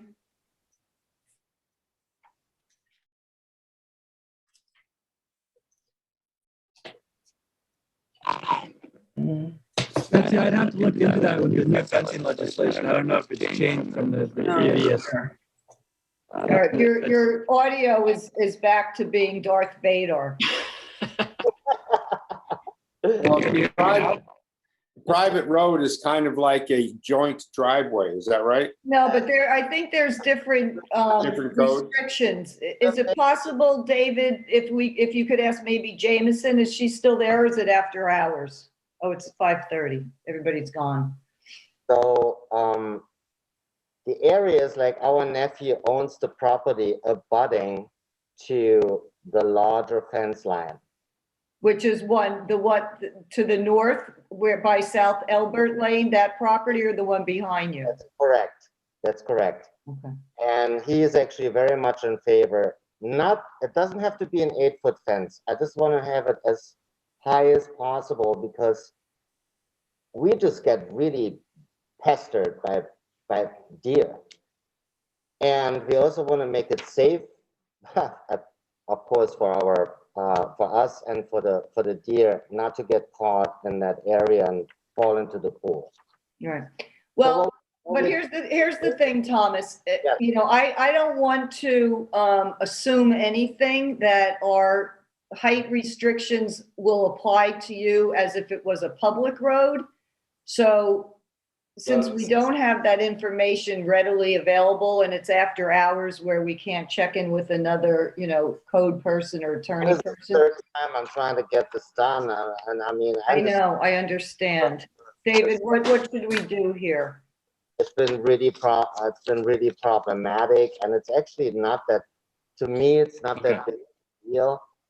I actually look forward to your suggestions. What do you feel? Well, when I drove by it, I have to be honest with you, the way that it presents on Southeastern before you get to your driveway, I didn't know what you were planning to do. I didn't know you were planning to do open wire fencing and then landscape. Oh, there's not going to be solid fencing. Yeah, see, I didn't know that. I thought maybe like that structure you have over in your driveway, that the whole thing was going to be walled in like a fortress. That doesn't abut to anybody. Yeah. Betsy? Would you feel comfortable with 7 feet as opposed to 8 on the back side? Can I do 6, please? You can do 6. You have the right to do 6. You don't even need ARB approval for 6. Well, I just really want to have you On the back wall, on the back property Yeah, line. the back and the side. know what you're doing. So I'm not hung up on 8 foot. It's It's basically just, also too, Thomas, it looks so large at 8 feet because everything's so small in that area. I agree. I saw the last video. Excuse me, Betsy. Yeah. You asked about the rules for private roads. Mhm. The only difference in height restriction for a yard fronting that doesn't front a public roadway, so it fronts a private road, Mhm. is the application of the exceptional circumstance provision that allows for the increase in height for fencing for instances of damage to plants from deer or insects. You can go up.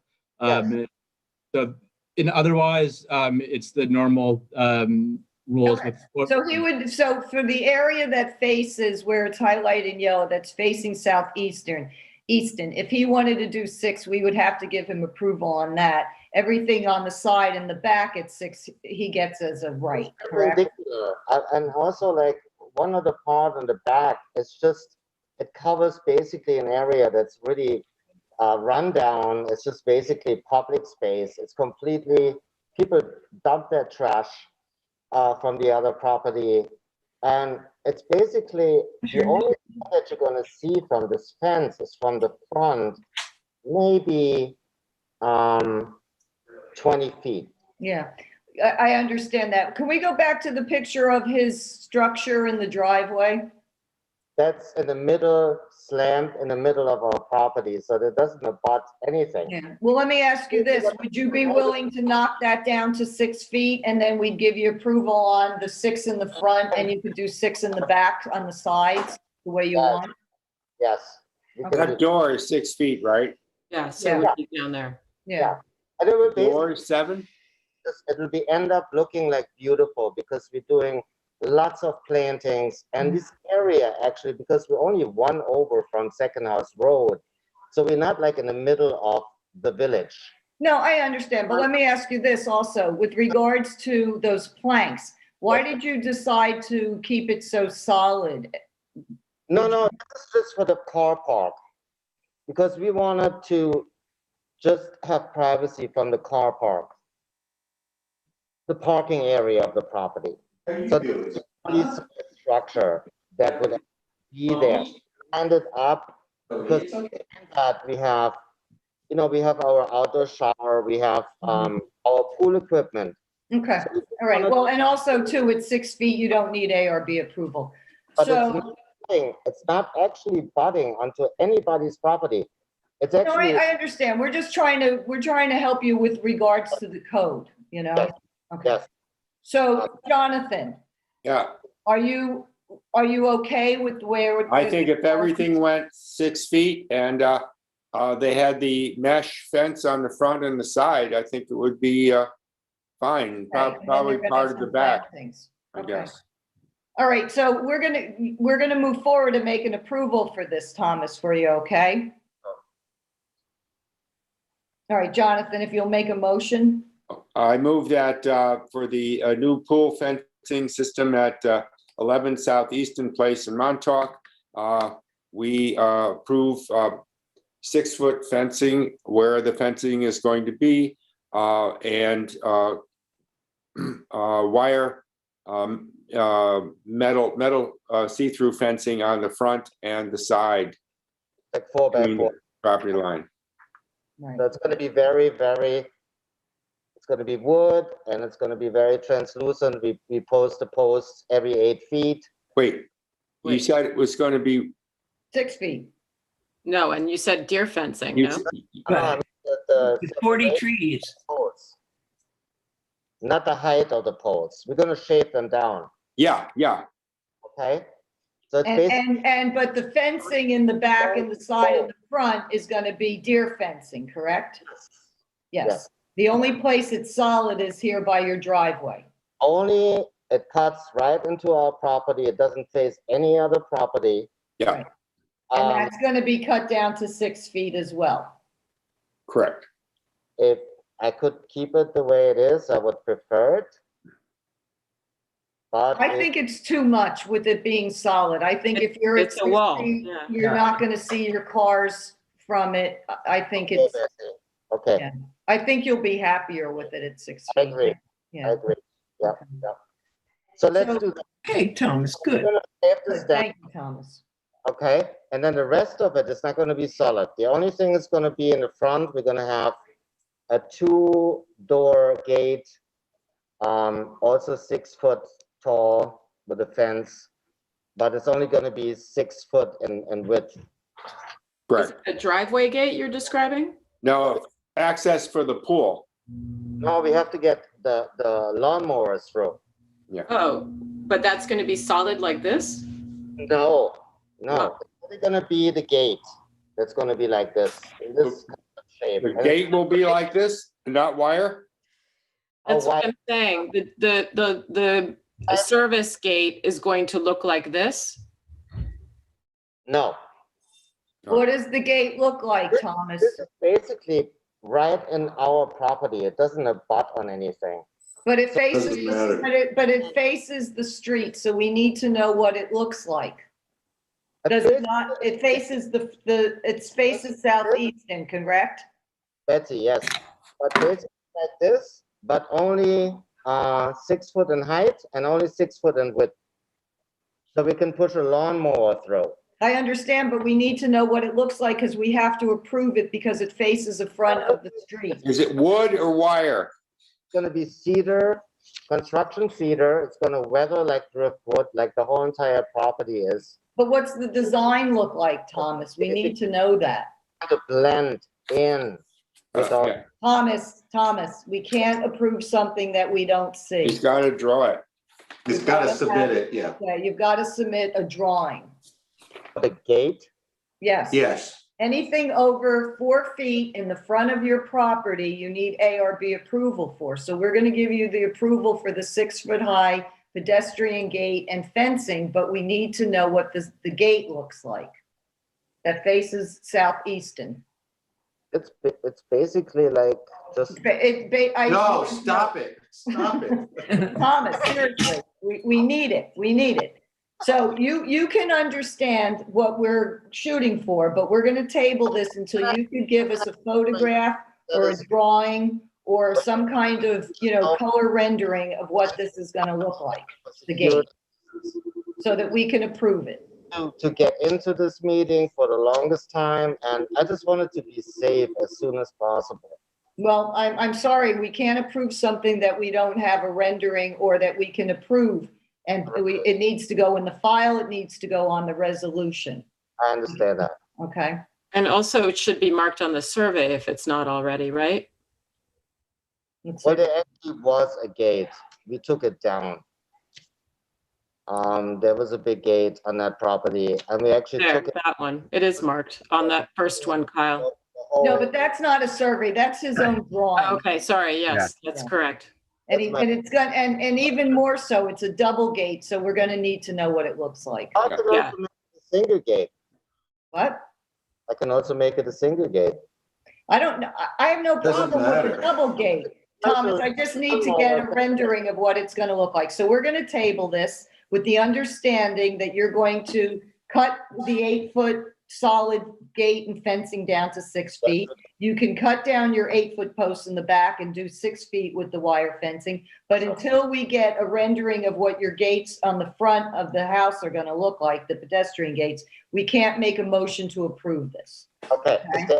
Our next meeting is on the 25th of March. So if you can get that into us before the 18th, that would be great. And ask to be put back on the agenda. Is there any preference that you guys would like to see? Is this okay? This kind of slabbing? That doesn't look like a wall. It's up to you. We'll let you know when we see what you present. You guys. I'm not going to push my thing through. I'm listening to you, what you want. No. Well, that's the only, anything that is as opaque as your existing pedestrian gate is something that is not encouraged because that is a wall. Right. We don't want to see solid walls of wood. We want to see open, okay? Open. Neighborly, friendly, okay?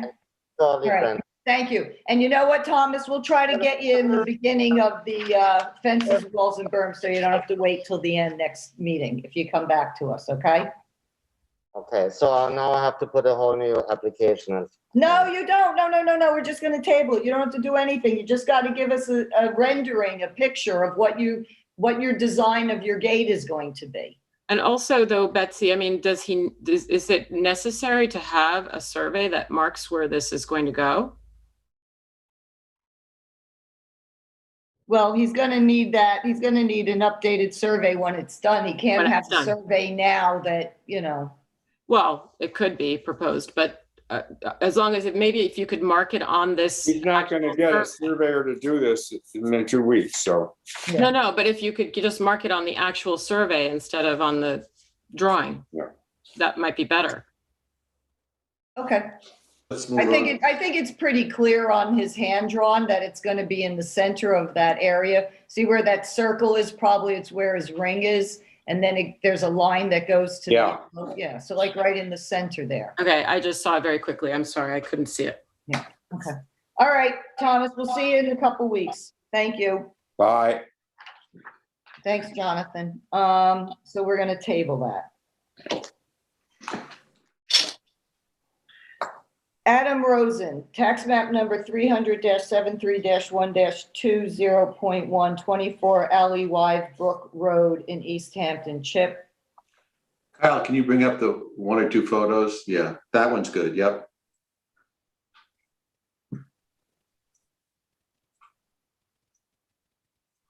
Okay, so the applicant seeks a C of O, having removed 2 lanterns that sat on top of this pair of 6-foot-high stone piers at the entrance to his driveway. The lanterns are removed. I believe he's complied with our request. Is there anyone on the phone or any discussion? There is one caller on hold, which I can unmute now. I'm not sure who they are. The number is 2292. I'll unmute that now. Okay. That's Karen. I'm next one. I'm Karen. Okay, So that's not. so there's no one on the phone. Okay, so I move that we instruct staff to notify the building department that this property is ready for a C of O. Can I get a second on that, Jonathan? Yes, And all in favor, Esperanza? second. Aye. And Diane? Aye. And Betsy, aye. All right, that's good. Okay, so that's approved. Conjon 2 LLC, tax map number 300-41-1-173, 136 Gerard Drive in East Hampton, Chip. Okay, so that's a good one, Kyle, that one. Just bring that one up. Yeah. So this application has been before us since 2018. The applicant had installed a black iron curved top set of driveway gates. The gates are in the center, are higher in the center, and they're tapered down. They're 5 feet 3 inches tall off the ground at the center, but less than 5 feet on the side. Kyle, can you show us another photograph? Another one? Okay, that's a good one. Another one of the gates, the pair of gates? That's what I have. Oh, we don't have one of the pair of gates. You know what? Okay. I have it right here. I do. Hold on. Kyle, you're doing a great job. Thank you. Yeah. No problem. Fantastic. Yeah, there they are. All right. Okay, perfect. These gates were flanked by a pair of outdoor sconce lights on posts that were not dark sky compliant. At the last meeting, we had requested that they be made dark sky compliant. The applicant has actually removed the lanterns altogether and capped off the electrical boxes. There was a question I had that there's a 6-foot stockade fence that runs along the front of the property. And it turns out this board approved that fence in 2009. I think one of the applicants is on the phone, Kyle, or Mike. Susan? That was Karen, I believe. Oh, Karen? Okay, then maybe Susan's not on the phone. I'll double check. I'm unmuting right now.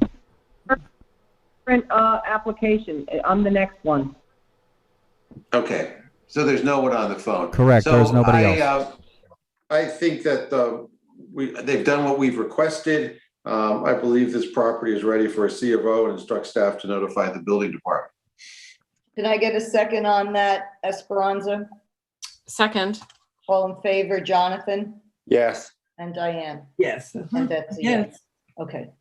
So this is for, I just want to be clear. So this is for the gate and the fencing had already had approval, correct? 2009, yes. Oh, thanks. All right. And they sent me the documents, Susan. Great, okay. Karen Langone, tax map number 300-13-2-3915.157 Leon Court in Montauk, and that is Betsy. And Karen's on the line for me. Yes, I'm unmuting her now.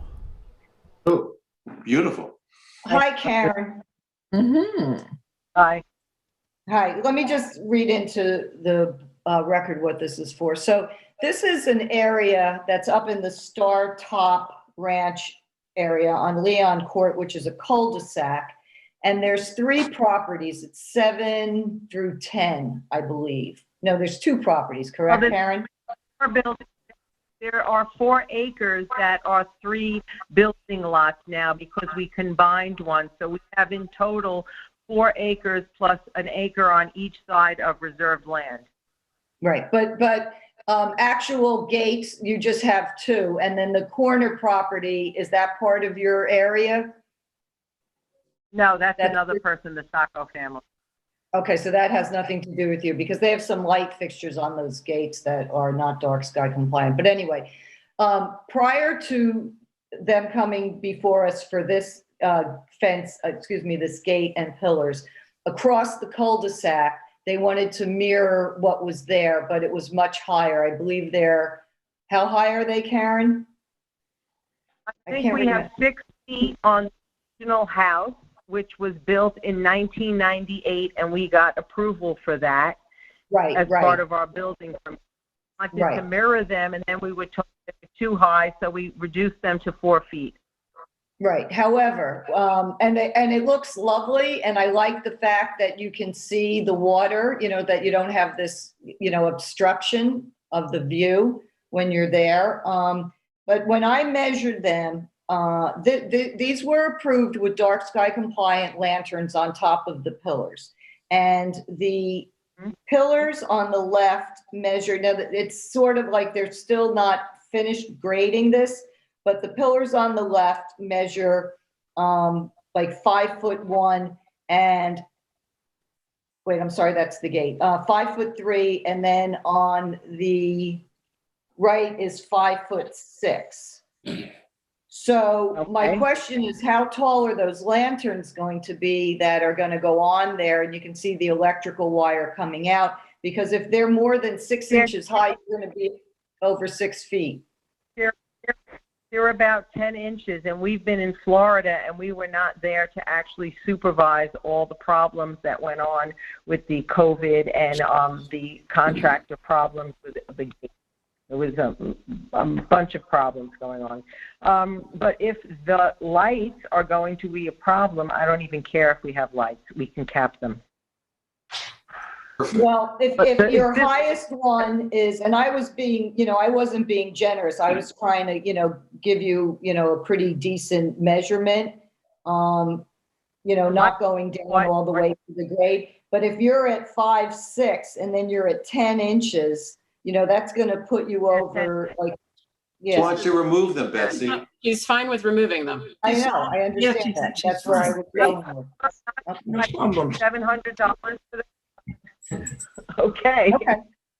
So if I'm going to make a motion to approve this as is without the lanterns, David, do I need to make a modification to the resolution before? Yeah. Can I do that now? Also, Betsy, what's the actual height of the driveway gate?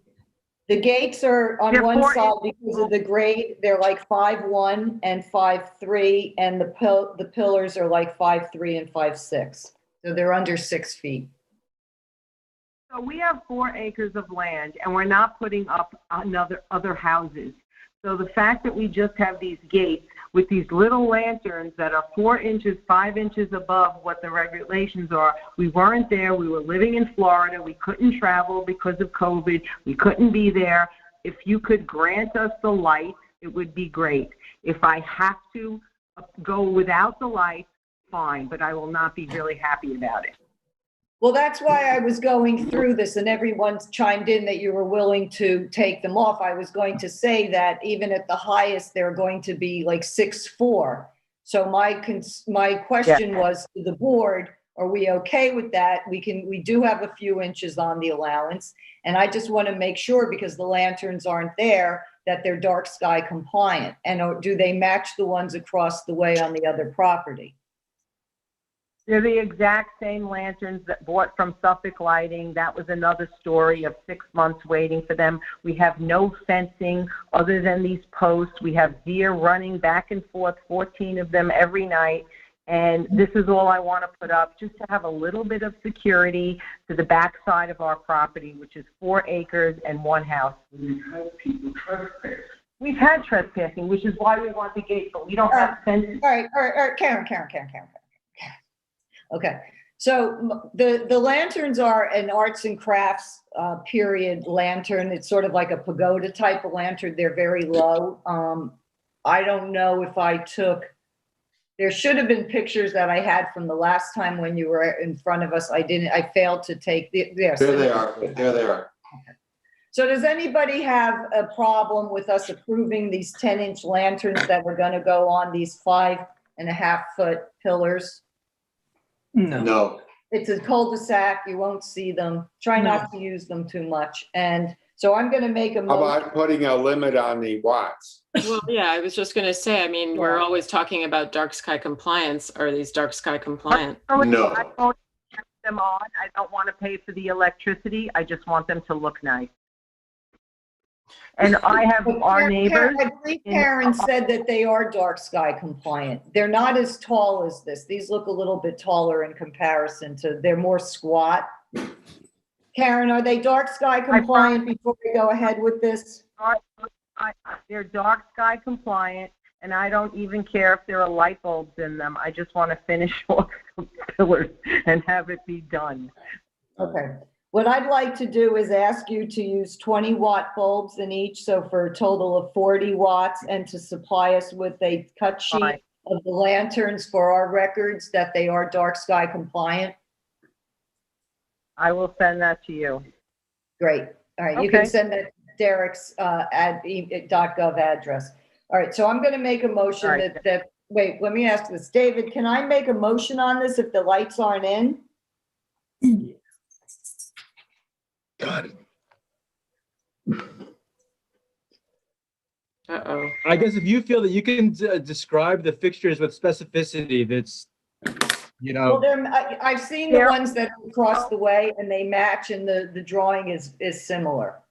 So. I mean, the building department, though, when they go out, they're not going to issue a permit unless it's, I'm sorry, a CO unless the lights are installed. So she'll have to do that. I in May, and I will have my electrician come and install it then. If we have to wait till then, I had to apply for another building permit because ours expired December 20th. And we had so many delays with the weather and COVID that when we come back in May, we'll get it done. All right. Well, How's here's that the sound? thing. I'm not feeling comfortable approving something that I haven't seen. I mean, I am taking your word that they're only going to be 10 inches, but until they're actually installed and we can see them, because if I approve it and they end up being, closer to 7 feet, we're not going to be able to. So I'm going to table this until you can get them installed and I can come out and make another site inspection. Okay. Yeah. All right. Good. All right. Thanks, Karen. Good luck. Bye. Bye. Hold on one second.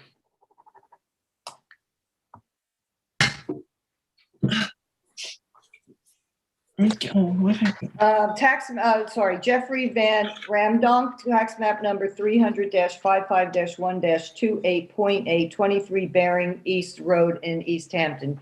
Chip, is there anyone on, possibly a Robert Conley, Michael? No, Chair, there are no callers, but I'll let you know if that happens.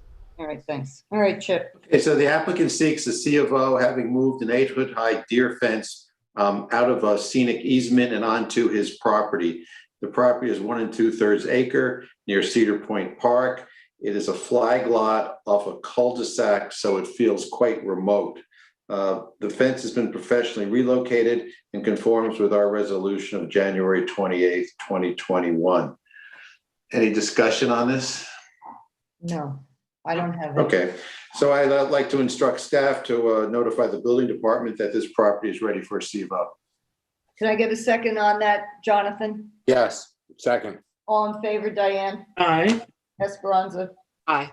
And Betsy? Jonathan, is this your neighbor? It's at the other end of the road. Oh, okay, got it. Okay. Thomas Cooper, tax map number 300-159-1-14, 78 Long Lane in East Hampton. Okay, this And then project Jonathan. was approved, built in 19 and 2020. It's up to have its C of O.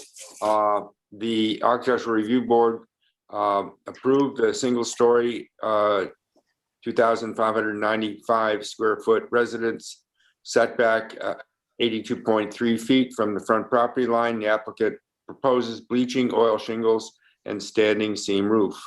The only difference between what actually is there in the single-story house and the setbacks and everything is that the bleaching oil is on paneled wood instead of shingles, and it's vertical panel wood, and it's nice. It's light and looks appropriate. So, David, what do we do in a memorandum to the building department that we're approving this with the change to the siding materials from shingle to vertical plank? Yes, if you can approve the issuance of the CO, and I'll do a memorandum just saying that we're aware of and approve it with the, the change in materials for the. And Jonathan, can you read into the record what the change of, what those. What it would be, yeah. Yeah, what the siding actually is, so David has it for the language and. Okay, it is vertical cedar boards, probably tongue and groove, and it has the bleaching oil on them. So they're bleached out, and so they're uniform. Well, we don't want to suppose they're tongue and groove. We'll just say that they're vertical, they're bleached oil vertical cedar boards. Okay. Right. All right, so can you, now the other question was, we had a question whether this was a single or a double story home. Can you tell this the is, board- go ahead. No, you tell the board what you discussed. I talked with Thomas Cooper. The house is double height throughout, cathedral ceilings, and that's the way they built it. But it's a single story home, even though it's double height? Yes. Okay, all right, so if you'd like to make a motion for the building department. I move that the new house at 78 Long Lane is approved for a C of O. The board approves the changed siding from shingles to vertical cedar boards. Okay, can I get a second on that, Chip? Second. All in favor, Diane? Aye.